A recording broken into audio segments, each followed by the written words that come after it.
어머님, 올해 설은 고생스럽지만 어머님 혼자서 다 준비하셔야겠네요. 시어머니는 온 집안 친척 30명을 저희 집으로 부르셨습니다.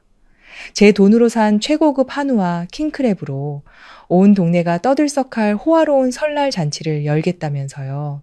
7년간 죽은 듯이 순종했던 며느리가 이번에도 군말 없이 따를 거라 생각하셨겠죠. 하지만 어머님은 모르셨습니다. 그저 순종적인 며느리인 줄로만 알았던 제가 사실은 누구의 도움도 없이 연봉 수억 원을 벌어 이 집을 제 손으로 일궈낸 여자라는 것을요.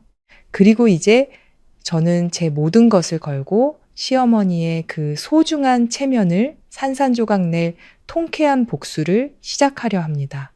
시어머니의 비참한 최후가 궁금하시다면 지금 바로 저희 황혼의 이야기 채널을 구독하고 좋아요를 눌러주세요. 그 모든 일의 시작은 바로 저 차가운 냉장고 문을 열었던 그 순간부터였습니다. 저는 아직도 그 순간을 똑똑히 기억합니다.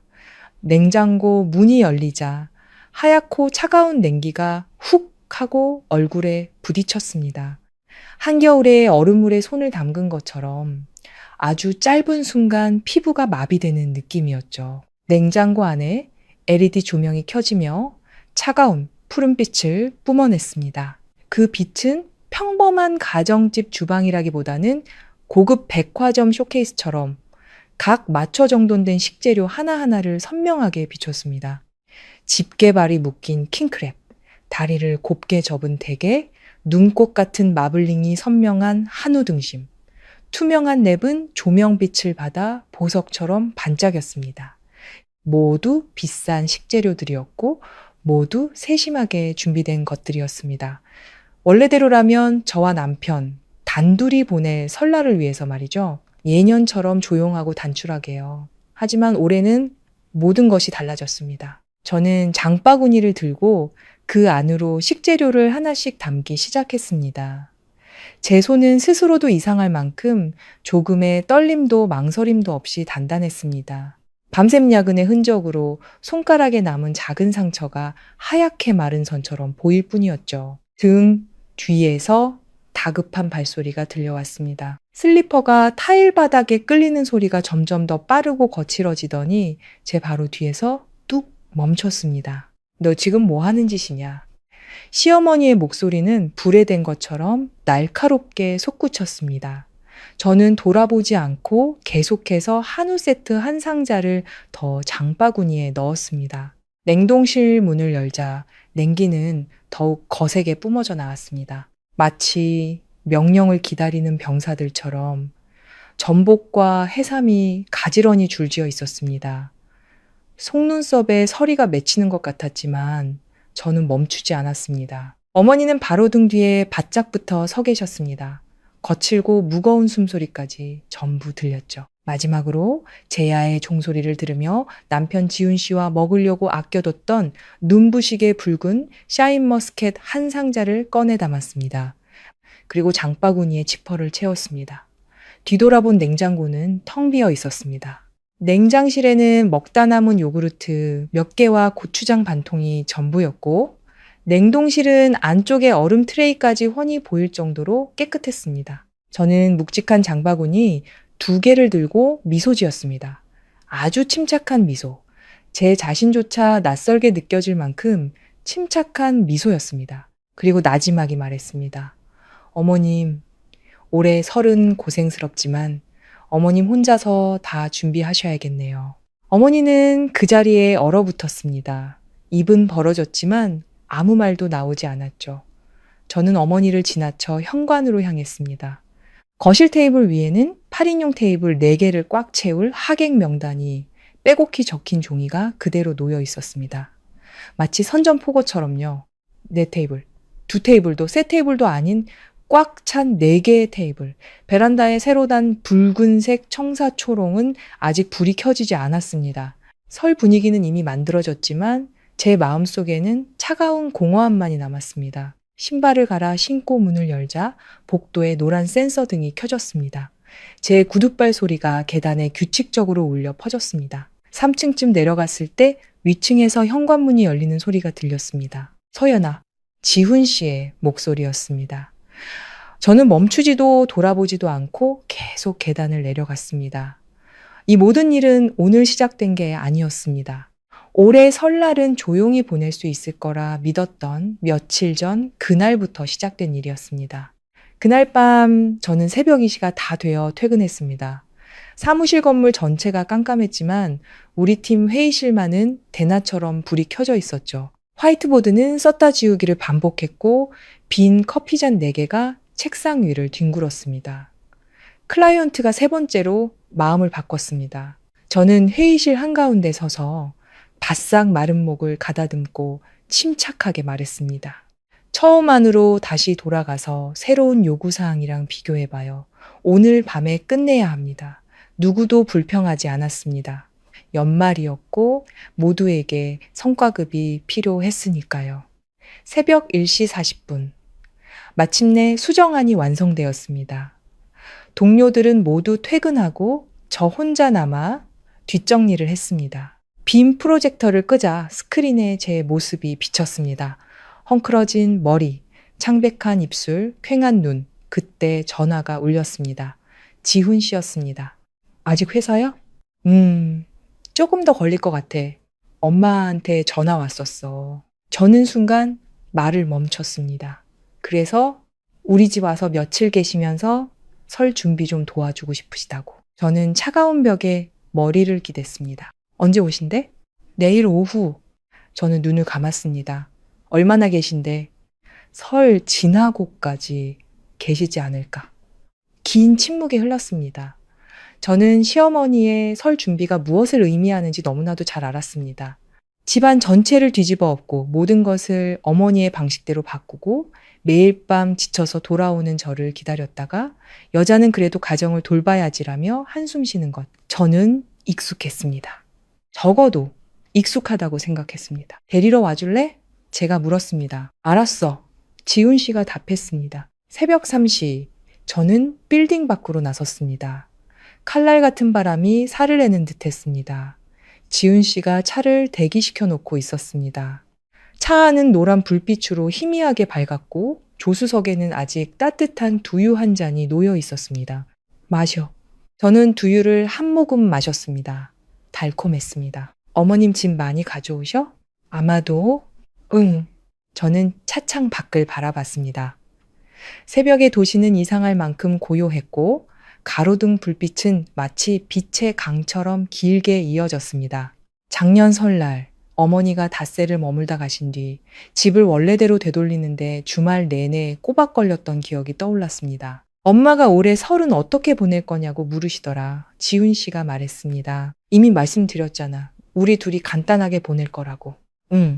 근데 엄마는 그게 너무 썰렁하대. 저는 대답하지 않았습니다. 다음 날 오후 어머니는 커다란 보따리 4개와 함께 도착했습니다. 굴비, 온갖 반찬, 약과 식혜까지. 저희 집은 순식간에 명절 음식 냄새와 어머니의 짐으로 가득 찼습니다. 어머니는 집에 들어오자마자 정리하기 시작했습니다. 이건 베란다에 걸어두고 저건 찬장에 넣어. 이 찬장은 다시 정리해야겠네. 저는 가만히 서서 지켜봤습니다. 제 손길이 닿았던 주방이 점점 제 것이 아니게 되어가고 있었습니다. 저녁에 어머니는 진수성찬을 차렸습니다. 많이 먹어라. 너무 말랐어. 여자는 밤늦게까지 일하는 거 아니다. 그리고는 말했습니다. 이 집 커튼은 색이 너무 칙칙하다. 바꿔야겠어. 저는 젓가락을 쥔 손에 힘을 주었습니다. 어머님, 저희 올해는 아무도 초대 안 할 생각이에요. 분위기가 순간 싸늘해졌습니다. 어머니는 애써 웃으며 말했습니다. 그래도 가족끼리는 모여야 명절 분위기가 나지. 저는 더 이상 아무 말도 하지 않았습니다. 그러다 그날 저녁 저는 평소보다 일찍 퇴근했습니다. 지훈 씨는 회사 회식이 있었습니다. 조용한 집 베란다를 지나가는데 어머니의 통화 소리가 들렸습니다. 그럼 올해는 우리 아들네서 잔치 크게 할 거야. 온 친척들 다 오라고 해. 음식은 걱정 마. 킹크랩의 전복에 최고급으로 준비할 거야. 애들은 신경 쓸 거 없어. 내가 다 알아서 할 거니까. 저는 그 자리에 못 박힌 듯 서 있었습니다. 바람에 베란다에 널린 굴비가 가볍게 흔들렸습니다. 어머니의 자신감과 자부심 넘치는 웃음소리가 집안에 울려 퍼졌습니다. 저는 조용히 방으로 돌아와 휴대폰을 열고 지훈 씨에게 문자를 보냈습니다. 어머님이 친척 30명을 우리 집에 초대해서 설 쇠신대. 3초 뒤 전화가 걸려왔습니다. 뭐라고? 저는 거울 속 제 얼굴을 봤습니다. 아무런 표정이 없었습니다. 만약 그게 사실이라면 당신은 어떻게 할 건데? 수화기 너머는 조용했습니다. 바로 그 순간 저는 깨달았습니다. 이번은 이전과 같지 않을 것이라는 것을요. 전화를 끊고 나서도 저는 한참 동안 거울 앞에 서 있었습니다. 마치 낯선 사람을 보듯이 제 자신을 바라봤습니다. 이 집에서 7년을 살면서 참고 양보하는 것에 익숙해지고 평화를 위해 제 감정을 억누르는 것에 익숙해진 한 여자. 하지만 그 평화가 단 한 번도 진정으로 제 것이었던 적은 없었다는 것을 문득 깨달았습니다. 그 평화는 침묵과 인내로 쌓아 올린 얇은 유리벽 같은 것이었습니다. 충분히 강한 충격 한 번이면 산산조각 나버릴 그런 것. 그리고 이번의 충격은 바로 그 친척 30명과 저에게 한마디 상의도 없이 계약금으로 이체된 500만 원이었습니다. 그날 저녁 저는 더 이상 아무것도 먹지 않았습니다. 식탁 위에는 어머니가 정성껏 끓인 닭곰탕이 그대로 남아 있었습니다. 노란 기름이 둥둥 떠 있는, 평소 같았으면 두 그릇은 좋게 비웠을 구수한 냄새. 하지만 오늘은 목구멍에 무언가 걸린 듯 아무것도 넘어가지 않았습니다. 쓰디쓴 맛만 맴돌았죠. 미각이 아니라 가슴속 깊은 곳에서부터 번져 나오는 이름 모를 쓴맛이었습니다. 지훈 씨는 밤 11시가 다 되어 돌아왔습니다. 희미한 술 냄새를 풍기며 걸음은 살짝 비틀거렸지만 눈빛만은 이상하게도 또렷했습니다. 마치 그 역시 말 못할 압박감을 느끼고 있는 사람처럼요. 소파에 앉아있는 저를 보자 그는 걸음을 늦췄습니다. 이 대화를 피할 수 없다는 것을 안다는 듯이요. 아직 안 잤어? 그가 목소리를 낮춰 물었습니다. 당신 기다렸어. 제 목소리는 스스로도 놀랄 만큼 평온했습니다. 그는 잠시 서 있다가 제 옆으로 다가와 앉았습니다. 우리 둘 사이의 거리는 한 뼘도 채 되지 않았지만 마치 방향 쪽 끝에 앉아 있는 것처럼 멀게 느껴졌습니다. 엄마 얘기 들었지? 그가 먼저 입을 열었습니다. 깍지 낀 손이 그의 긴장감을 보여주었습니다. 똑똑히 들었어. 친척 30명, 최고급 요리, 킹크랩, 전복, 한우 등심. 당신 생각은 어때? 뭔가 잘못됐다고 생각 안 해? 지훈 씨는 긴 한숨을 내쉬며 이마를 짚었습니다. 엄마가 그냥 신나서 하신 말씀이겠지. 진짜로 하시겠어. 진짜가 아니라고? 저는 그를 돌아봤습니다. 이번에는 피하지 않았습니다. 출장 뷔페 계약금 500만 원은 이미 이체됐고 하객 명단까지 다 작성하셨는데 아직도 진짜가 아니라고 생각해? 그는 말문이 막힌 듯 굳어졌습니다. 잠시 후 그가 작게 말했습니다. 내가 엄마한테 다시 말씀드려 볼게. 딱 한 가지만 물을게. 저는 그의 말을 잘랐습니다. 제 목소리는 여전히 차분했지만 무언가 단호함이 섞여 있었습니다. 당신 친척 30명 모시고 잔치하는 거에 동의해? 단순한 질문이었지만 그는 오랫동안 침묵했습니다. 벽에 걸린 시계의 초침 소리가 고요한 것이란을 선명하게 갈랐습니다. 마침내 그가 입을 열었습니다. 엄마가 이미 뱉은 말씀이 있으니 이번 한 번만 우리가 노력하자. 저는 실소를 터뜨렸습니다. 아주 작은 소리였지만 스스로는 한기를 느꼈습니다. 노력? 어떻게? 누구 돈으로? 누구 시간으로? 누구 노력으로? 그는 대답하지 못했습니다. 저는 자리에서 일어나 침실로 들어갔습니다. 화가 나서가 아니었습니다. 이 대화를 계속했다가는 제가 지난 7년간 애써 지켜온 모든 선을 넘어버릴 것 같았기 때문입니다. 하지만 그날 밤 저는 잠들지 못했습니다. 천장을 바라보며 규칙적으로 돌아가는 공기청정기 소리와 옆에서 뒤척이는 지훈 씨의 소리를 들었습니다. 그리고 결혼 후 처음으로 저는 이 결혼에 대한 확신을 잃었습니다. 다음 날 아침 저는 평소보다 일찍 일어났습니다. 아직 동이 트기 전 잿빛 새벽빛이 커튼 틈으로 스며들었습니다. 방 안은 옆 사람의 숨소리까지 들릴 만큼 고요했습니다. 지훈 씨는 아직 잠들어 있었습니다. 잠든 얼굴은 연애 시절처럼 순하고 착해 보였습니다. 비를 맞으며 저를 기다려 집에 데려다 주던 날들, 저 하나면 충분하다고 말하던 날들이 떠올랐습니다. 저는 잠시 그를 바라보다가 조용히 침대에서 내려왔습니다. 거실로 나가자 어머니가 이미 일어나 수첩에 무언가를 적고 계셨습니다. 테이블 위에는 음식 메뉴가 길게 나열되어 있었고 옆에는 연락처가 켜진 휴대폰이 놓여 있었습니다. 일찍 일어났구나. 어머니는 아무 일도 없었다는 듯 평온한 목소리로 저를 보며 말했습니다. 네, 습관이 돼서요. 제가 답했습니다. 어머니는 고개를 끄덕이고는 다시 수첩에 시선을 고정했습니다. 중얼거리듯이 말했죠. 메뉴를 다시 짜야겠어. 30명이나 오는데 음식이 부족하면 망신이지. 저는 잠시 서 있다가 어머니에게 다가갔습니다. 어머님, 제가 불렀습니다. 응, 드릴 말씀이 있어요. 어머니는 펜을 멈추고 저를 올려다봤습니다. 무슨 얘기? 그 잔치 저는 동의 못합니다. 공기가 얼어붙었습니다. 어머니는 저를 쳐다봤습니다. 평온하던 눈빛이 도전을 받은 사람처럼 날카롭게 변했습니다. 다시 말해보거라. 30명이나 되는 손님을 집으로 부르는 거 저는 동의할 수 없다고요. 그리고 그 일에 제 돈을 쓰는 것도 원하지 않습니다. 어머니는 펜을 내려놓고 허리를 꼿꼿이 세웠습니다. 내 돈? 그녀가 반문했습니다. 목소리가 살짝 높아졌죠. 이 집이 내 집이냐? 저와 지훈 씨 우리 집이에요. 같이 대출금 갚고 같이 이자 내고 있어요. 그래도 난 걔 엄마야. 내가 친척들 모아서 밥 한번 먹겠다는데 그게 뭐 그리 잘못됐냐? 잘못된 게 아니라요. 저는 어머니의 눈을 똑바로 봤습니다. 저희와 상의를 하셨어야죠. 그리고 저희 형편에 맞게 하셨어야죠. 어머니는 코웃음을 쳤습니다. 형편? 1년에 수억을 버는 애가 설날에 밥 한 번 사는 거 가지고 그렇게 계산적이냐?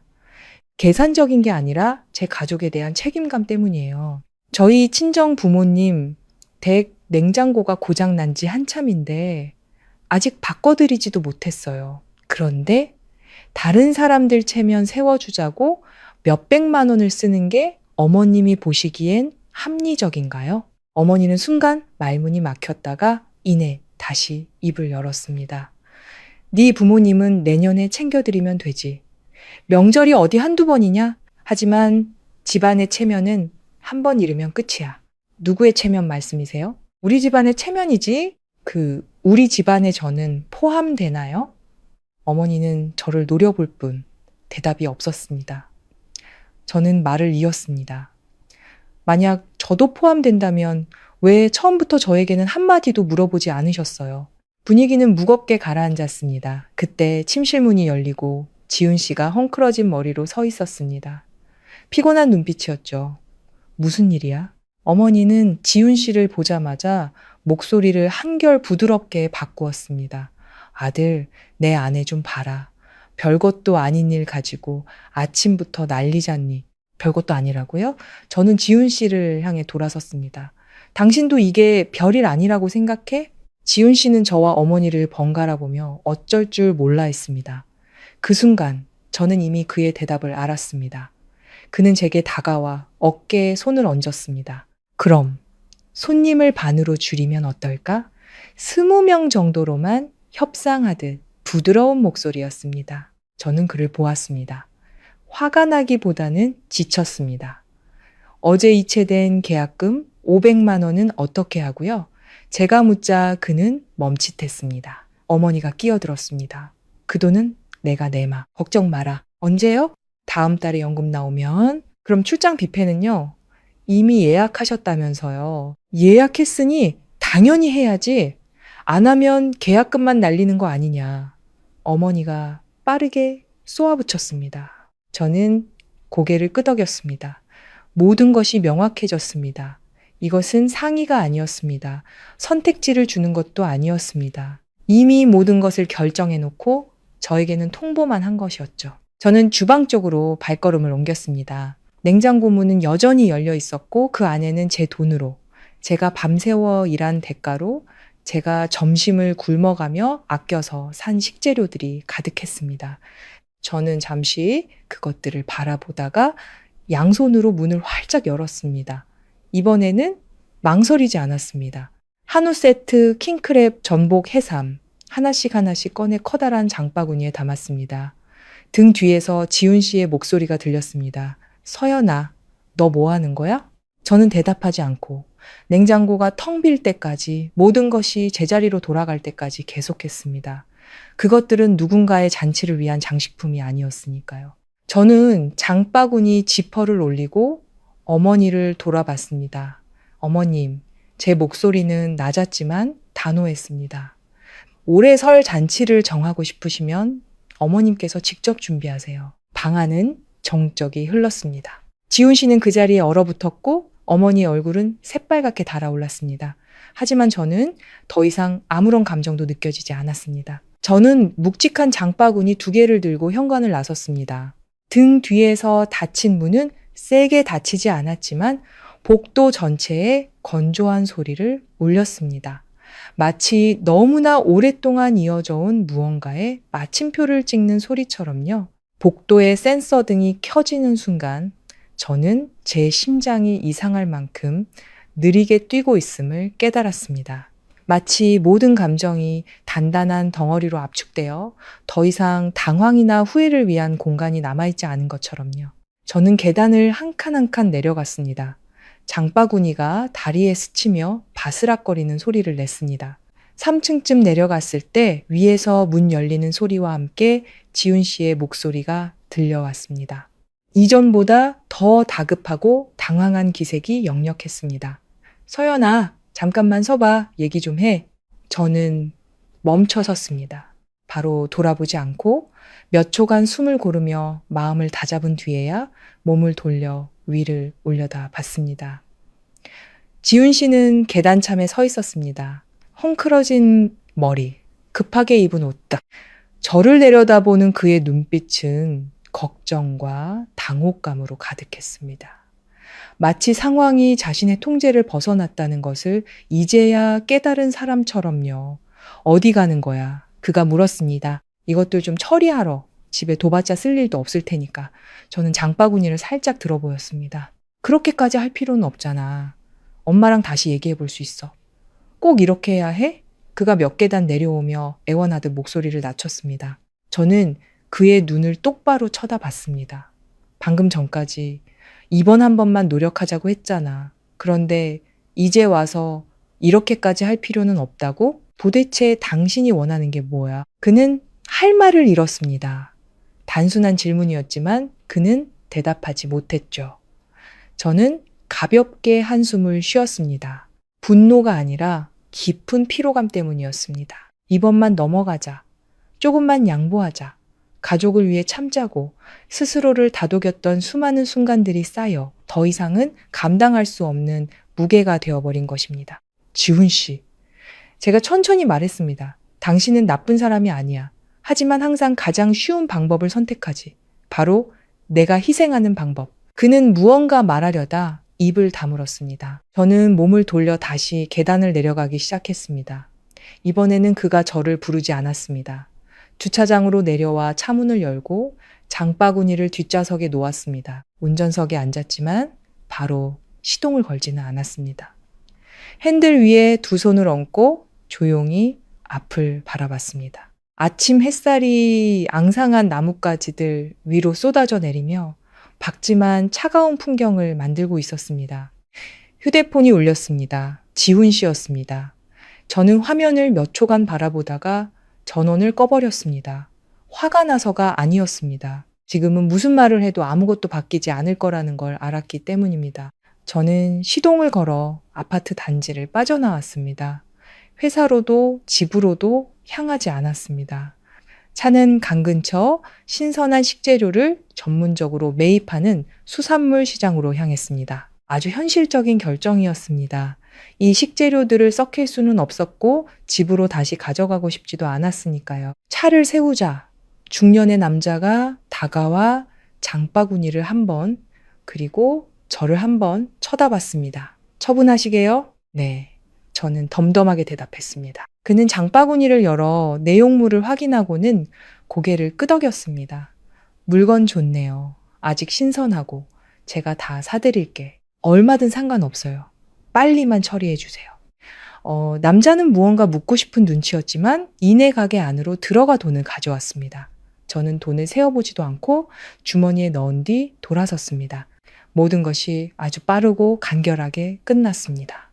마치 제 삶의 일부를 스스로 잘라내는 것처럼요. 저는 바로 집으로 돌아가지 않고 차를 몰아 강변으로 갔습니다. 바람이 세게 불었고 흙탕물 섞인 강물은 느리게 흘렀습니다. 화물선들이 조용히 지나가며 긴 물결을 남겼습니다. 저는 벤치에 앉아 두 팔로 몸을 감쌌습니다. 추웠지만 날씨 때문이 아니었습니다. 가슴속 깊은 곳에서부터 올라오는 한기였습니다. 자신이 걸어온 길이 맞는지 더 이상 확신할 수 없을 때 느끼는 그런 종류의 추위였죠. 휴대폰 전원을 다시 켜자 메시지가 와 있었습니다. 서연아, 집에 돌아와. 엄마가 많이 화나셨어. 저는 그 문자를 보고 실소했습니다. 소리 없는 웃음이었습니다. 내 걱정이 아니라 엄마가 화났다는 걱정. 저는 답장하지 않았습니다. 그날 오후 저는 집으로 돌아갔습니다. 문은 잠겨 있지 않았습니다. 집안은 비정상적일 만큼 조용했습니다. TV 소리도, 주방에서 무언가 하는 소리도, 어머니의 목소리도 들리지 않았습니다. 저는 안으로 들어가 가방을 내려놓고 주위를 둘러봤습니다. 집은 그대로였지만 공기는 폭풍 전야처럼 무겁게 가라앉아 있었습니다. 지훈 씨는 소파의 등을 살짝 구부린 채 앉아 있었습니다. 제 소리를 듣고 그가 고개를 들었습니다. 왔어? 저는 가볍게 고개를 끄덕였습니다. 어머니는요, 방에 계셔. 아침부터 아무것도 안 드셨어. 저는 아무 말 없이 주방으로 가물 한 잔을 따라 천천히 마셨습니다. 지훈 씨가 일어나 제게 다가왔습니다. 서연아, 방에 들어가서 엄마한테 사과 한마디만 하면 안 될까? 저는 컵을 내려놓고 그를 돌아봤습니다. 무엇에 대해 사과를 하라는 거죠? 오늘 아침에. 네가 그렇게 행동해서 엄마 체면이 말이 아니게 됐잖아. 저는 몇 초간 침묵하다가 물었습니다. 그럼 내 체면은요? 한마디 상의도 없이 내 돈을 가져다 쓰고 내 삶에 대해 멋대로 결정하고 내 집을 잔칫집으로 만들었는데 나는 무엇에 대해 사과를 해야 하죠? 지훈 씨는 입을 열었지만 아무 말도 하지 못했습니다. 저는 그를 오랫동안 바라봤습니다. 당신, 내가 가장 실망한 게 뭔지 알아? 그가 고개를 저었습니다. 어머님이 아니야. 바로 당신이야. 공간이 얼어붙었습니다. 그는 그 자리에 못 박힌 듯 서 있었습니다. 어머니가 아들 체면 세워주고 싶어 하는 마음 이해할 수 있어. 하지만 내 남편이 내 편을 들어주지 않는 건 도저히 이해할 수 없어. 제 목소리는 크지 않았지만 한 글자 한 글자가 선명했습니다. 지훈 씨는 깊은 숨을 들이쉬었습니다. 내 편을 안 든 게 아니야. 그냥 상황을 시끄럽게 만들고 싶지 않았을 뿐이야. 그 말은 결국 모든 걸 조용히 덮기 위해 내가 참으라는 거였잖아요. 제가 그의 말을 잘랐습니다. 바로 그때 안방문이 열리고 어머니가 걸어 나왔습니다. 눈가는 붉었지만 등은 여전히 꼿꼿했습니다. 어머니는 저를 보았습니다. 아침의 분노는 사라지고 차가운 거리감이 그 자리를 대신하고 있었습니다. 왔느냐? 그녀가 옅은 목소리로 말했습니다. 네. 어머니는 고개를 끄덕이고 말했습니다. 좋다. 네가 네 뜻을 확실히 밝혔으니 나도 내 뜻을 확실히 하마. 이 설잔치 나는 예정대로 할 것이다. 올 사람은 오고 싫은 사람은 참여하지 않아도 좋다. 분위기는 완전히 얼어붙었습니다. 지훈 씨는 어머니와 저를 번갈아 보며 완전히 겁에 질린 표정이었습니다. 엄마, 그게 무슨... 넌 가만히 있어.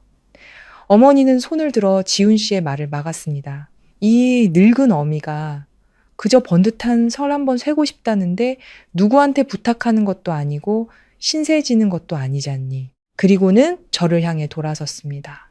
그리고 이왕 나를 이 집 식구로 생각하지 않는다면 나도 억지로 강요하지 않겠다. 그 말은 돌덩이처럼 무겁게 내려앉았습니다. 하지만 이상하게도 더는 아프지 않았습니다. 오히려 모든 것이 명확해졌죠. 저는 단 한 번도 어머님을 식구로 생각하지 않은 적 없어요. 제 목소리는 평온했습니다. 다만 저 역시 이 집 식구로 존중받고 싶었을 뿐이에요. 어머니는 대답 없이 돌아섰습니다. 지훈 씨는 우리 두 사람 사이에 어느 편에 서야 할지 모르는 사람처럼 서 있었습니다. 바로 그 순간 저는 깨달았습니다. 어떤 일들은 단호하게 끊어내지 않으면 영원히 반복될 것이라는 것을요. 그날 밤 저는 더 이상 아무 말도 하지 않았습니다. 조용히 제 일을 하고 조용히 밥을 먹고 조용히 잠자리에 들었습니다. 하지만 제 마음속에서는 이미 결정이 내려졌습니다. 모든 것을 바꿔버릴 그런 결정이었습니다. 그날 밤 저는 오랫동안 잠들지 못했습니다. 화가 나거나 더 다투고 싶어서가 아니었습니다. 머릿속에서 아주 단순하지만 가장 대답하기 어려운 질문 하나가 계속 맴돌았기 때문입니다. 이런 식으로 계속 산다면 나는 얼마나 더 버틸 수 있을까? 그 질문에는 분노나 억울함 같은 격렬한 감정이 실려 있지 않았습니다. 오히려 답을 기다리는 계산 문제처럼 아주 차갑고 명확했죠. 지훈 씨는 등을 돌린 채 누워 있었습니다. 피곤할 때면 무의식적으로 저를 끌어안고 잠들던 평소와는 달랐습니다. 우리 사이에는 이불 한 장뿐이었지만 마치 강양 쪽에 서 있는 것처럼 멀게 느껴졌습니다. 저는 깨달았습니다. 이번 일은 단지 친척 30명 사건 때문만이 아니라는 것을요. 오랫동안 쌓여온 작은 침묵과 회피들이 어느새 누구도 메울 방법을 모르는 거대한 균열을 만들어냈던 것입니다. 새벽 2시쯤 저는 조용히 일어나 거실로 나갔습니다. 작은 스탠드 조명을 켜자 어머니가 새로 바꾼 붉은 카펫 위로 노란 불빛이 쏟아졌습니다. 아주 화려하고 설 분위기가 물씬 났지만 제 눈에는 오히려 거슬렸습니다. 이 공간에 속하지 않은 과한 무언가처럼 느껴졌죠. 그 거실 한가운데 서 있자니. 저는 문득 제가 이 집의 주인이 아니라 손님 같다는 생각이 들었습니다. 이미 모든 것이 정해진 공간을 잠시 지나가는 사람. 소파에 앉아 주위를 둘러봤습니다. 모든 가구의 위치, 모든 소품이 바뀌어 있었습니다. 원래 왼쪽에 두었던 화병은 정중앙에 놓여 있었고 제가 보던 잡지들은 사라지고 그 자리에는 각 맞춰 쌓인 과일 접시가 있었습니다. 모든 것이 완벽하게 정돈되어 있었지만 더는 제 공간이 아니었습니다. 이런 감각이 한 번이라면 넘어갈 수 있었겠죠. 하지만 몇 번이고 반복되자 그것은 더 이상 사소한 문제가 아니었습니다. 그것은 한 사람에게서 자신의 집에 대한 소속감을 서서히 앗아가는 조용한 침범이었습니다. 그때 옆방문이 살짝 열리고 잠을 설친 듯한 어머니가 나왔습니다. 저를 발견하고 잠시 멈칫했지만 아무 말 없이 주방으로 향했습니다. 우리 사이의 공기는 이전과 확연히 달랐습니다. 억지로 유지하던 표면적인 평화가 아니라 누구도 넘으려 하지 않는 명확한 경계선이 그어져 있었습니다. 저는 일어나 어머니를 따라갔습니다. 어머니는 멈춰서서 저를 돌아봤습니다. 차갑고 평온한 눈빛이었습니다. 할 말 있느냐? 이번 한 번만 확실하게 말씀드리고 싶어서요. 제 목소리는 느렸지만 단호했습니다. 어머니는 저를 몇 초간 바라보다 고개를 끄덕였습니다. 말해보거라. 그 설 잔치 저는 참여하지 않겠습니다. 준비도 손님 맞이도 돈을 내는 것도 하지 않을 겁니다. 어머니는 웃었습니다. 조금의 즐거움도 없는 차가운 미소였습니다. 이미 말했잖니 내 도움 필요 없다고 알고 있어요. 저는 고개를 끄덕였습니다. 그래서 미리 말씀드리는 거예요. 나중에 제가 경고 없었다는 말씀 안 하시게요. 어머니는 주방 조리대에 손을 짚고 몸을 살짝 제 쪽으로 기울였습니다. 내가 누구를 위해서 이러는 것 같으냐? 모르겠어요. 그리고 짐작하고 싶지도 않고요. 이 집을 위해서다. 내 아들을 위해서, 우리 집안의 체면을 위해서. 알겠느냐? 이해는 해요. 하지만 동의하진 않아요. 어머니는 오랫동안 침묵했습니다. 그러고는 물었습니다. 그럼 넌 대체 뭘 원하느냐? 그 질문에 저는 순간 멈칫했습니다. 답이 없어서가 아니었습니다. 제 자신의 집에서 단 한 번도 내가 무엇을 원하는지 질문 받아본 적이 없었기 때문입니다. 존중받고 싶어요. 저는 한 글자 한 글자 또박또박 말했습니다. 제 삶과 관련된 결정에는 제 동의가 필요해요. 그리고 이번 설날은 다른 사람에게 보여주기 위한 쇼가 아니라 우리 가족의 명절이었으면 좋겠어요. 어머니는 저를 오랫동안 바라봤습니다. 눈빛에는 분노 대신 무언가 복잡한 감정이 섞여 있었습니다. 마치 자신이 원하는 것과 제가 말한 것을 저울질하는 듯 했습니다. 하지만 결국 그녀는 고개를 저었습니다. 넌 아직 젊어서 세상을 다 모른다. 저는 반박하지 않고 가볍게 고개를 끄덕였습니다. 그럴지도 모르죠. 다음 날 아침, 집 안의 공기는 여전히 무거웠지만 더 이상의 폭발은 없었습니다. 마치 얇은 살얼음이 모든 것을 덮고 있는 것 같았죠. 지훈 씨는 평소보다 일찍 출근했습니다. 나가기 전, 저녁에 돌아와서 다시 얘기하자는 짧은 한마디를 남기고 서둘러 집을 나섰습니다.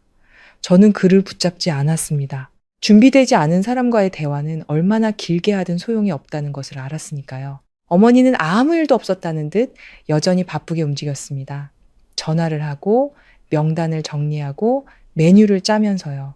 마치 아주 중요한 행사를 준비하는 사람처럼 보였습니다. 그리고 아마 어머니 마음속에서는 그것이 정말로 오랫동안 기다려온 중요한 일이었을 겁니다. 다만 그 방식이 저를 밀어냈을 뿐이죠. 점심 무렵 식탁에서 일을 하고 있는데 전화가 걸려왔습니다. 친정 엄마였습니다. 뭐 하고 있어? 엄마의 목소리는 부드러웠습니다. 일하고 있어, 엄마. 요즘 많이 바쁘니? 목소리가 지쳐 보이네. 저는 잠시 침묵하다 말했습니다. 그냥 평소랑 같아. 엄마는 괜찮아? 엄마는 괜찮지? 너는 괜찮니? 그 질문에 목이 메었습니다. 저는 집안을 둘러보고 말했습니다. 나도 괜찮아. 엄마는 더 묻지 않고 올해 설에 너무 바쁘면 억지로 내려오지 마. 아빠랑 엄마는 다 이해하니까 너무 무리하지 말고 라고 말했습니다. 저는 휴대폰을 꽉 쥐었습니다. 내려갈게. 올해는 좀 일찍 갈게. 엄마는 웃었습니다. 그래, 오면 좋지. 전화를 끊고 저는 오랫동안 가만히 앉아 있었습니다. 제 마음속의 결정이 더욱 선명해졌습니다. 저녁에 지훈 씨가 돌아왔습니다. 그는 현관에 한참 서 있다가 안으로 들어왔습니다. 저를 보는 눈빛에 망설임이 가득했습니다. 서연아. 저는 고개도 들지 않고 대답했습니다. 그는 다가와 제 맞은편 의자에 앉았습니다. 엄마랑 얘기했어. 저는 하던 일을 멈췄습니다. 그래서 잔치를 취소하지는 않으시겠대. 그가 한숨을 쉬었습니다. 대신 손님을 반으로 줄이고 비용도 대부분 엄마가 내시겠다고 하셨어. 저는 그를 봤습니다. 그럼 나는? 그는 침묵했습니다. 내가 뭘 하길 바라? 제가 물었습니다. 그냥 더 이상 날 세우지 않았으면 좋겠어. 이번 한 번만 나봐서 넘어가 주면 안 될까? 저는 희미하게 웃었습니다. 그 말 지금까지 몇 번이나 했는지 알아, 지훈 씨? 그는 대답하지 못했습니다. 나는 날 세우는 게 아니야. 그냥 내 입장을 분명히 하는 거지. 저는 자리에서 일어났습니다. 그리고 당신한테도 분명히 말해둘게. 나 올해 30 친정에 일찍 내려갈 거야. 제야의 종소리 듣기 전에 그는 그 자리에 얼어붙었습니다. 집에서 설 안 세고 30 셀 거야. 내가 속해 있다고 느끼는 곳에서. 그 말은 크지 않았지만 그를 오랫동안 침묵하게 만들었습니다. 저는 더 이상 말하지 않고 방으로 발걸음을 옮겼습니다. 이번에 제가 먼저 발을 떼지 않으면 앞으로 영원히 이곳을 벗어날 수 없을 것 같았기 때문입니다. 제가 친정에 먼저 내려가겠다고 말한 후 집 안에는 깊은 정적이 흘렀습니다. 평범한 저녁의 고요함이 아니었습니다. 각자 말하지 못할 무언가를 가슴에 품고 있는 듯한 무게감 있는 침묵이었죠. 여기서 누구 하나 한마디만 더 보태면 누구도 원치 않는 방식으로 모든 것이 터져버릴 것 같았습니다. 지훈 씨는 여전히 그 자리에 앉아 있었습니다. 두 손을 무릎 위에 올리고 바닥을 내려다보는 모습이 스스로도 인지했지만 아직 마주할 용기가 없는 진실을 애써 외면하는 사람 같았습니다. 저는 그와 마주선 채 보이지 않는 벽을 느꼈습니다. 그동안 제가 평화를 지키기 위해 했던 수많은 양보와 침묵들이 쌓여 만들어진 벽이었습니다. 진심이야? 마침내 그가 입을 열었습니다. 목소리는 낮고 조금 쉬어 있었습니다. 이런 일로 농담한 적 없어. 제 목소리는 조금의 흔들림도 없었습니다. 아주 오랫동안 생각해온 결론을 말하는 사람처럼 담담했죠. 그래도 여긴 우리 집이잖아. 설날에 네가 없으면 남들이 뭐라고 하겠어? 그 말을 듣고도 저는 놀라지 않았습니다. 처음부터 지금까지 그가 가장 걱정한 것은 내가 어떻게 느끼는가가 아니라 남들이 어떻게 생각하는가였으니까요. 남들이 누군데? 제가 되물었습니다. 그는 멈칫했습니다. 친척들이나 이웃들이나 그는 말을 흐렸습니다. 내 인생을 대신 살아주지 않으면서 내 인생을 어떻게 살아야 할지 결정할 권리는 있는 사람들. 맞아? 제가 그의 말을 가볍게 끊었습니다. 지훈 씨는 대답하지 못했습니다. 저는 그를 보며 더 이상 그의 대답을 기대하지 않았습니다. 어떤 질문들은 대답을 듣지 않아도 이미 답을 알 수 있으니까요. 나는 집을 나가는 게 아니야. 단지 내가 나 자신으로 있을 수 있는 곳으로 돌아가는 것뿐이야. 그는 주먹을 꽉 쥐었습니다. 그럼 나는? 그가 작게 물었습니다. 당신 마음대로 해. 여기 남고 싶으면 남고 나랑 같이 가고 싶으면 가. 그 말에는 강요도 원망도 없었습니다. 그저 명확하게 놓인 선택지일 뿐이었습니다. 그리고 너무나 명확했기에 더 이상 피할 곳이 없었기에 그는 더 힘들어했습니다. 지훈 씨는 더 이상 아무 말도 하지 않고 일어나 침실로 들어갔습니다. 등 뒤에서 닫힌 문은 가볍지만 단호했습니다. 저는 잠시 그 자리에 서 있다가 주방으로 가 물 한 잔을 따라 마셨습니다. 그 후 며칠간 집 안의 분위기는 기묘했습니다. 직접적인 다툼은 없었지만 이전과 같은 평범함도 사라졌습니다. 각자 자신만의 세계에서 보이지 않는 벽을 사이에 두고 살아가는 것 같았죠. 어머니는 여전히 잔치 준비를 계속했습니다. 손님 수는 줄었지만 준비의 정성은 오히려 더해졌습니다. 마치 제가 없어도 모든 것이 완벽하게 진행될 수 있다는 것을 증명하려는 듯이요. 지훈 씨는 말이 없어졌습니다. 퇴근은 늦어졌고 식사는 대충 때우고 방으로 들어갔습니다. 종종 베란다에 서서 오랫동안 담배를 피우는 모습을 보았습니다. 그가 깊은 고민에 빠져 있다는 것을 알았지만 저는 묻지 않았습니다. 스스로 깨닫지 못한 문제는 다른 사람이 아무리 말해줘도 소용없다는 것을 알았기 때문입니다. 그리고 저는 친정에 내려갈 준비를 시작했습니다. 조용히 업무를 정리하고 기차표를 예매하고 작은 선물들을 샀습니다. 그런 준비를 할 때마다 마음이 조금씩 가벼워지는 것을 느꼈습니다. 너무나 답답했던 공간에서 한 걸음씩 빠져나오는 기분이었습니다. 어느 날 저녁 제가 선물을 포장하고 있을 때 지훈 씨가 다가왔습니다. 문가에 잠시 서 있다가 물었습니다. 뭐 사는 거야? 부모님 드릴 거. 그는 고개를 끄덕이고는 무언가 더 말하고 싶은 듯 머뭇거렸습니다. 혹시 뭐 보내고 싶은 거 있어? 제가 물었습니다. 그는 놀란 눈으로 저를 보더니 고개를 저었습니다. 아니, 괜찮아. 다시 침묵이 흘렀습니다. 잠시 후 그가 말했습니다. 서연아, 우리 너무 멀리 와버린 것 같지 않아? 저는 포장하던 손을 멈추고 그를 봤습니다. 멀리 온 게 어떤 건데? 내 말은 겨우 이 일 때문에 이렇게까지 하는 게. 그는 말을 잇지 못했습니다. 너무 심하다고 생각해? 제가 대신 말해주자 그는 부인하지 않았습니다. 저는 그를 오랫동안 바라보다가 말했습니다. 만약 이 일 하나 때문이라면 당신 말이 맞아. 하지만 지금까지 쌓여온 모든 일들을 더한다면 이건 오히려 너무 늦은 결정이야. 그는 아마 예상치 못한 대답이었을 겁니다. 나는 싸우고 싶은 게 아니야. 이기고 지는 것에도 관심 없어. 그냥 내가 편안하게 숨 쉴 수 있는 삶을 살고 싶을 뿐이야. 지훈 씨는 한숨을 쉬며 맞은편 의자에 앉았습니다. 네가 힘들었던 거 알아.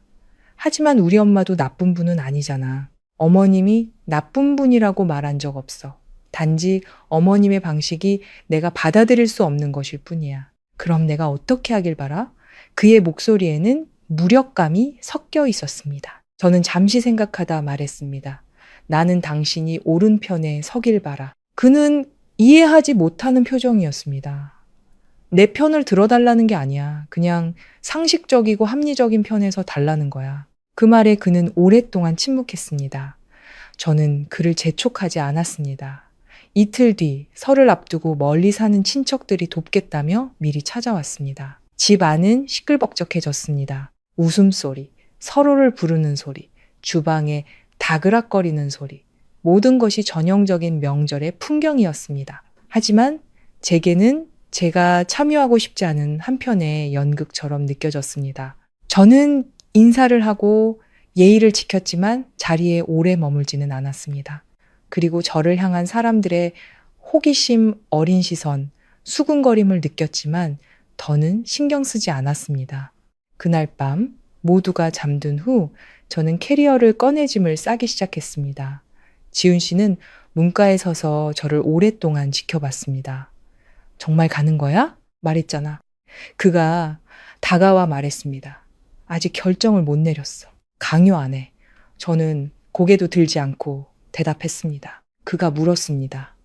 만약 내가 가지 않으면 화낼 거야? 저는 짐을 싸던 손을 멈추고 잠시 생각하다 말했습니다. 아니, 그냥 실망하겠지. 그 대답에 그는 더 이상 아무것도 묻지 않았습니다. 한참을 서 있다가 조용히 돌아섰습니다. 저는 계속해서 짐을 쌌습니다.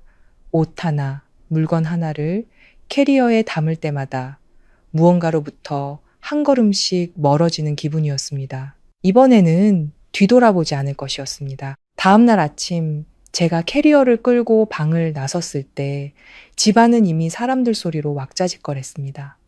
주방에서 들려오는 그릇 부딪히는 소리, 친척들의 웃음소리, 이전 같았으면 따뜻하게 느껴졌을 그 모든 소음 속에서 저는 이방인이 된 기분이었습니다. 제가 캐리어를 끌고 거실로 나오자 사람들의 시선이 제게 쏠렸습니다. 바퀴가 타일 바닥 위를 구르는 소리가 유난히 크게 들렸죠. 주방에서 나오던 어머니는 캐리어를 든 저를 보고 그 자리에 멈춰 섰습니다. 시선이 캐리어에서 제 얼굴로 옮겨오더니 이내 날카롭게 굳었습니다. 어디 가느냐? 목소리는 높지 않았지만 거실의 모든 사람이 들을 수 있을 만큼 단호했습니다. 친정에 가요. 저는 돌려 말하지 않았습니다. 지금, 미리 말씀드렸잖아요. 어머니는 앞치마에 손을 닦으며 제게 다가왔습니다. 설이 코앞인데 이 집 며느리가 친정으로 가버리면 남들이 어떻게 생각하겠니? 남들 생각에 맞춰서 제 인생을 살 수는 없어요. 너는 이 집의 며느리다. 가고 싶다고 마음대로 가고 오고 싶다고 마음대로 올 수 있는 자리가 아니란 말이다. 이전 같았으면 그 말에 침묵했을 겁니다. 하지만 지금은 너무나 익숙해서 아무런 감흥도 느껴지지 않았습니다. 저는 제 책임을 버리는 게 아니에요. 단지 그 책임을 지키는 다른 방법을 선택했을 뿐이에요. 무슨 방법? 제가 동의하지 않는 일에는 참여하지 않는 것. 하지만 부모님을 찾아뵙고 자식된 도리는 다하는 것. 그 대답에 어머니는 잠시 할 말을 잃었습니다. 바로 그때 지훈 씨가 방에서 나왔습니다. 그의 얼굴은 긴장으로 굳어 있었습니다. 아들, 아내 좀 봐라. 명절 대목에 캐리어 끌고 친정 가겠다는데 이게 말이 된다고 생각하니? 어머니가 지훈 씨에게 쏘아붙였습니다. 지훈 씨는 다시 한번 선택의 기로에 놓였습니다. 서연아, 설 세고 가면 안 될까? 저는 그를 바라봤습니다. 눈에는 분노 대신 명확함만이 담겨 있었습니다. 난 이미 말했어. 그래도 내 결정은 바뀌지 않아. 저는 그의 말을 잘랐습니다. 분위기가 험악해지자 나이 많은 친척 한 분이 나섰습니다. 애고 집안일인데 조용히들 얘기해.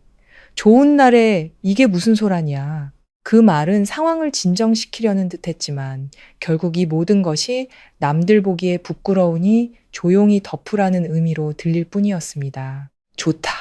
어머니가 말했습니다. 가고 싶으면 가거라. 붙잡지 않으마. 그 말은 포기처럼 들렸지만 무거운 원망이 담겨 있었습니다. 저는 대답 없이 캐리어를 끌고 나섰습니다. 지훈 씨가 달려와 제 팔을 붙잡았습니다. 서연아, 잠깐만. 그는 저를 구석으로 끌고 갔습니다. 정말 가는 거야? 2번 말하게 하지 마. 나는 네가 지금 가는 걸 원하지 않아. 내가 여기 남아서 뭘 하길 바라는데? 그는 대답하지 못했습니다. 나는 당신이 남는 걸 막지 않아. 그러니까 당신도 내가 가는 걸 막지 마. 그의 눈빛이 흔들렸습니다. 어떻게 해야 할지 모르겠어. 그가 말했습니다. 알아. 그래서 나는 내 몫을 내가 알아서 하는 거야. 그 말에 그의 손에서 힘이 풀렸습니다. 저는 캐리어를 끌고 현관문을 나섰습니다. 뒤돌아보지 않았습니다. 차가운 바깥 공기가 얼굴에 닿는 순간 이상하게도 숨통이 트이는 기분이었습니다. 너무나 오랫동안 갇혀있던 답답한 방에서 막 빠져나온 것처럼요. 콜택시를 부르고 아파트 입구에서 기다렸습니다. 위층 베란다에서 누군가 저를 내려다보고 있다는 것을 알았지만 고개를 들지 않았습니다. 마지막 순간에 마음이 약해지고 싶지 않았습니다. 차가 오고 캐리어를 싣고 차 문이 닫히는 순간 바깥의 모든 소음이 차단되었습니다. 히터의 따뜻한 바람만이 차 안을 채웠습니다. 저는 의자의 등을 깊게 기대고 눈을 감았습니다. 눈물도 슬픔도 없었습니다. 그저 아주 오랜만에 느껴보는 가벼움만이 있었습니다. 친정으로 가는 길 창밖을 내다봤습니다. 설을 앞둔 도시는 분주했습니다. 사람들의 얼굴에는 설렘과 피곤함이 섞여 있었습니다. 모두 돌아갈 곳이 있었죠. 저는 문득 깨달았습니다. 돌아간다는 것은 장소의 개념이 아니라 내가 온전히 나 자신으로 받아들여지는 느낌이라는 것을요. 휴대폰이 울렸습니다. 지훈 씨가 보낸 메시지였습니다.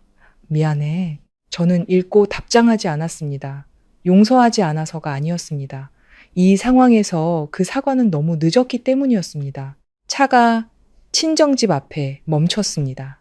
익숙한 대문 앞에 서자 마음이 살짝 내려앉았습니다. 망설임이 아니라 아주 오랜만에 느끼는 돌아왔다는 안도감 때문이었습니다. 문을 열고 들어섰습니다.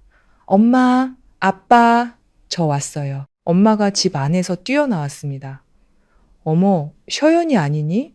웬일로 이렇게 일찍 왔어? 저는 엄마를 보며 웃었습니다. 집이 보고 싶어서. 엄마는 저를 몇 초간 바라보더니 무언가 알아차린 듯 했지만 더는 묻지 않았습니다. 그저 잘 왔다. 어서 들어와. 밖이 춥다라고 말할 뿐이었습니다.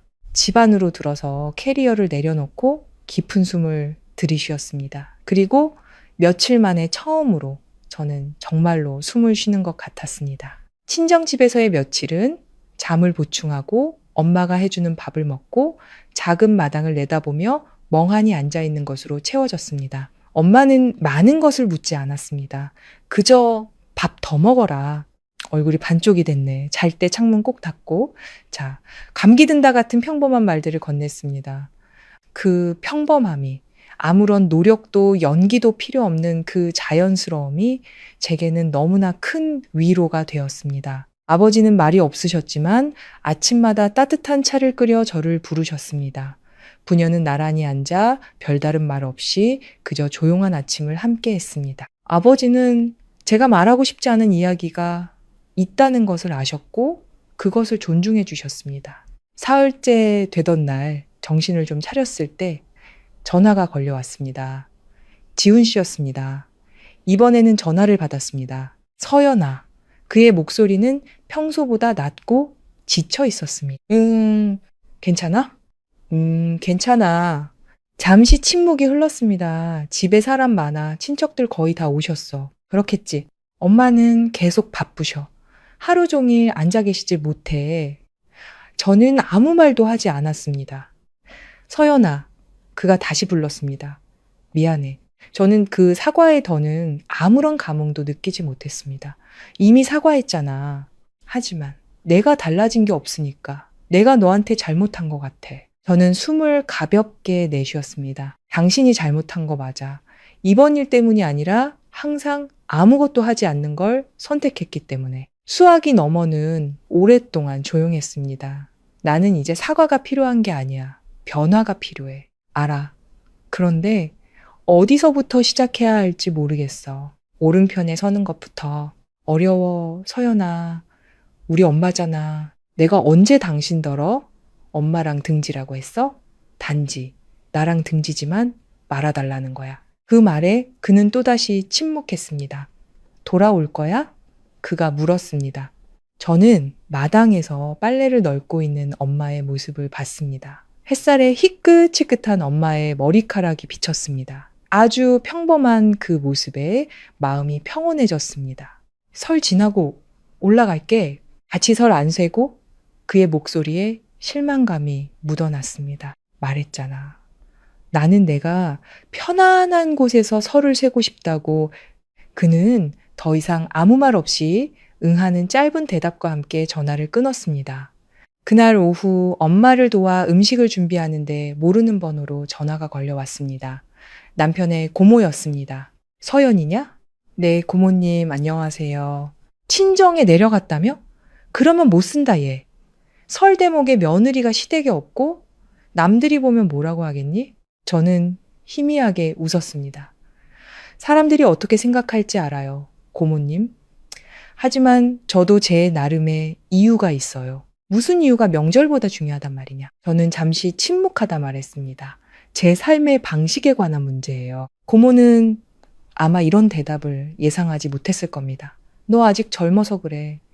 여자가 조금만 참으면 집안이 평화로운 법이야. 그 말은 제가 수없이 들어온 말이었습니다.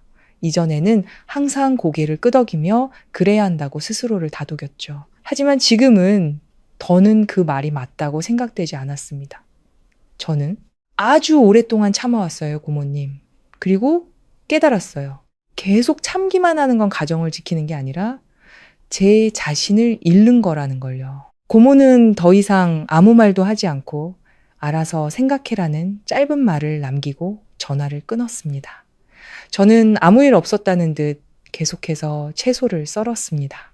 하지만 마음속으로는 분명히 알았습니다. 이 싸움은 이제 시어머니나 남편과의 싸움이 아니라 그래야만 한다고 여겨지는 세상의 낡은 방식과의 싸움이라는 것을요. 제야의 종소리가 울리는 밤, 친정집의 저녁 식사는 단출했습니다. 부모님과 오빠네 식구들, 소박하지만 따뜻한 진짜 가족의 식사였습니다. 아버지는 찻잔을 들고 말씀하셨습니다. 우리 가족, 건강하고 평안하면 그걸로 족하다. 그 말에 눈시울이 뜨거워졌습니다. 너무나 당연한 그 말이 제가 그토록 찾아 헤매던 것이었다는 것을 깨달았기 때문입니다. 그때 휴대폰이 울렸습니다. 지훈 씨였습니다. 저는 전화를 받지 않고 전원을 끈 뒤 식탁으로 돌아왔습니다. 그리고 수저를 들었습니다. 지난 몇 년간 처음으로 저는 이 설날이 온전히 제 것임을 느꼈습니다. 제야의 종소리를 듣고 난 후 제 마음은 더 이상 무겁지 않았습니다. 문제가 해결되어서가 아니었습니다. 다른 사람의 기대를 맞추기 위해 애쓰는 것을 멈추고 나 자신의 선택을 받아들이기 시작했기 때문입니다. 내면의 평화를 되찾자 바깥의 소음은 더 이상 저를 흔들지 못했습니다. 설날 아침 일찍 눈이 떠졌습니다. 마당으로 나가자 차가운 새벽 공기가 상쾌했습니다. 텅 빈 골목길을 바라보고 있는데 휴대폰이 울렸습니다. 지훈 씨였습니다. 잠시 망설이다 전화를 받았습니다. 서연아. 그의 목소리는 이전과 달리 차분하게 가라앉아 있었습니다. 새해 복 많이 받아. 당신도. 잠시 침묵이 흘렀습니다. 어제. 집이 정말 시끄러웠어. 20명도 넘게 와서 정신이 하나도 없더라. 그렇겠지. 엄마는 하루 종일 앉지도 못하시고 엄마가 원하시던 거였잖아. 그는 잠시 머뭇거리다 말했습니다. 그런데 생각만큼 즐거워 보이진 않으셨어. 그 말에 저는 멈칫했습니다. 무슨 뜻이야? 사람이 많으면 즐거울 줄 알았는데 아니었어.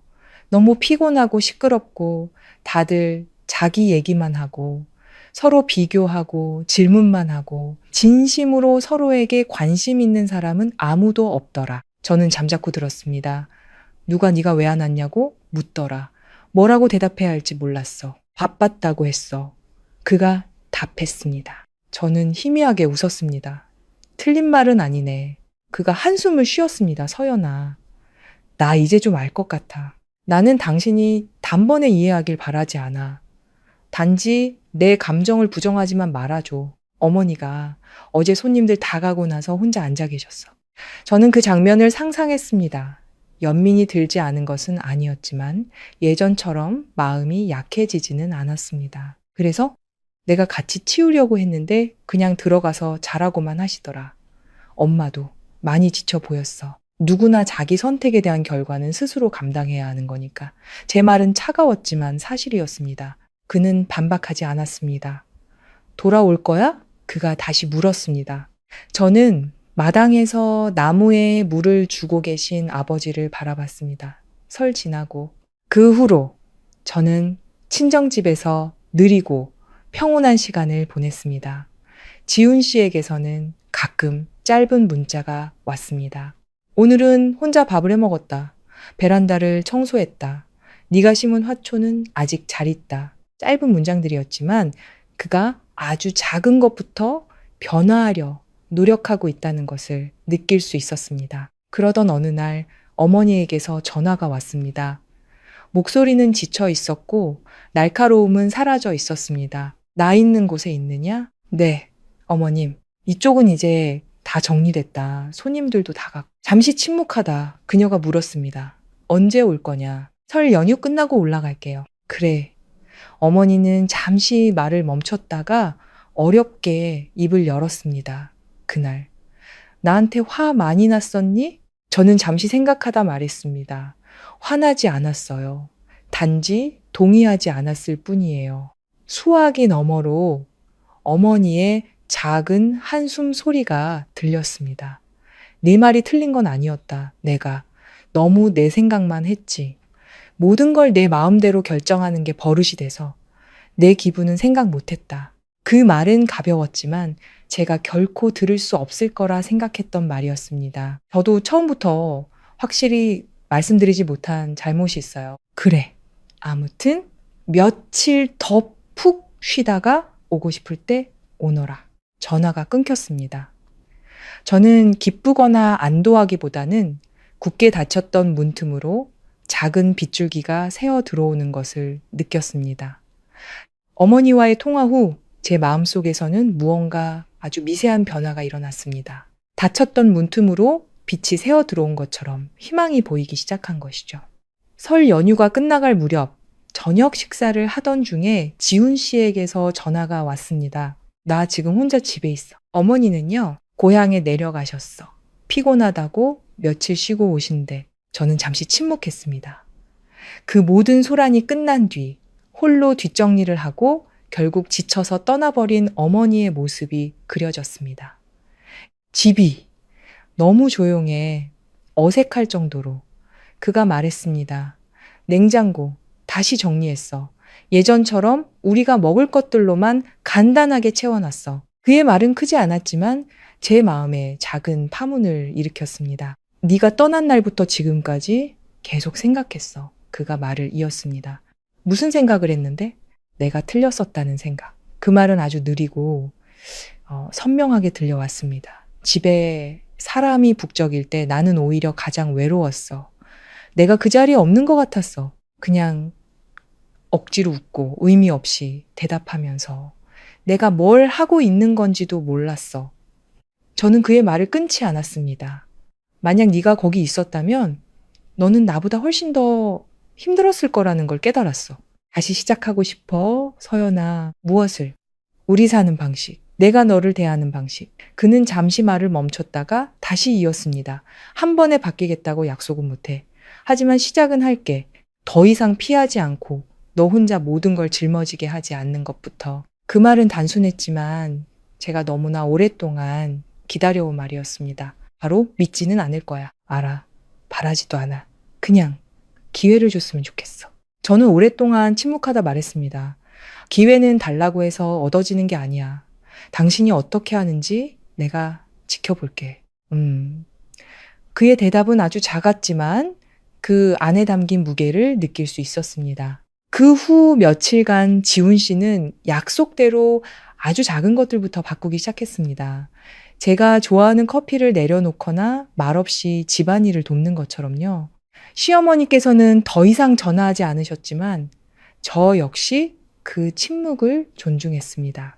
서울로 돌아오는 날 부모님은 저를 배웅해 주셨습니다. 아버지는 가서 너무 애쓰지 말고 네가 편한 대로 살아라 하고 짧게 말씀하셨습니다.